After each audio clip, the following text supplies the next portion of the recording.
Si je vois quelqu'un souffrir, Если я вижу, что кто-то страдает,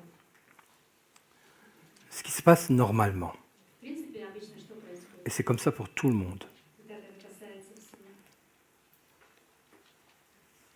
tout en sachant que chez certains, il y a des blocages Помню о том, что par rapport à ce que je vais dire. Mais normalement, nous avons tous ce qu'on appelle des neurones miroirs.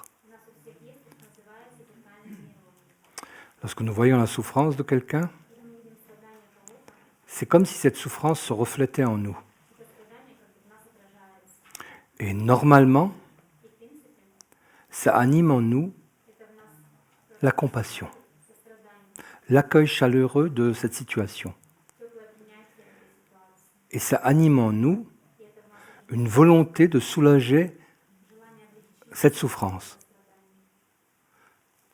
Alors la plupart des êtres humains ont trouvé un truc. Ils mettent en place des tampons, des blocages, des voiles, qui leur permettent de se débarrasser, eux,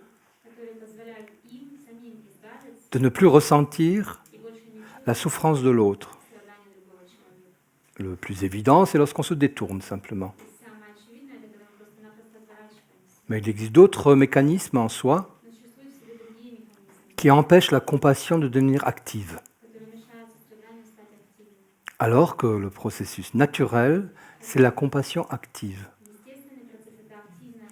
Je vois une souffrance, elle résonne réellement en moi parce que tout mon corps physique, même mes émotions, mes pensées, tout est fabriqué de cette façon. Mes neurones et tout mon corps physique, toutes mes cellules entrent en résonance. Et je souffre de ce dont souffre l'autre. Et comme vous le savez, quand vous mettez votre main dans le feu, vous la retirez très vite. Donc, naturellement, vous voulez arrêter de souffrir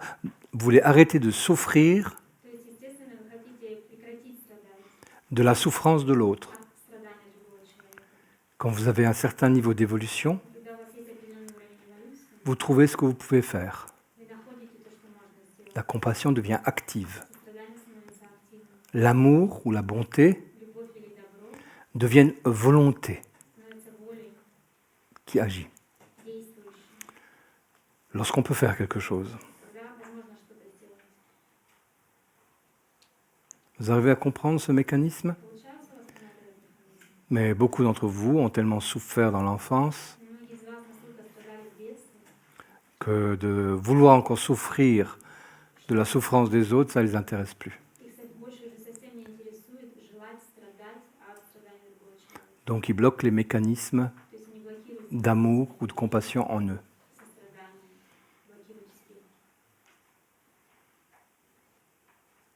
Et maintenant, uniquement pour ceux qui vont pratiquer la guidance des défunts, une indication.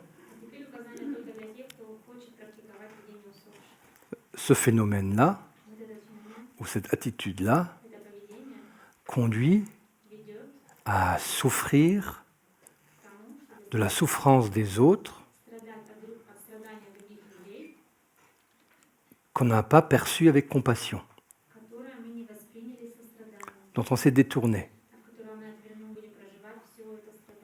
Tandis que lorsque on a agi avec compassion, cette souffrance est transformée, souvent en soi-même et pour l'autre.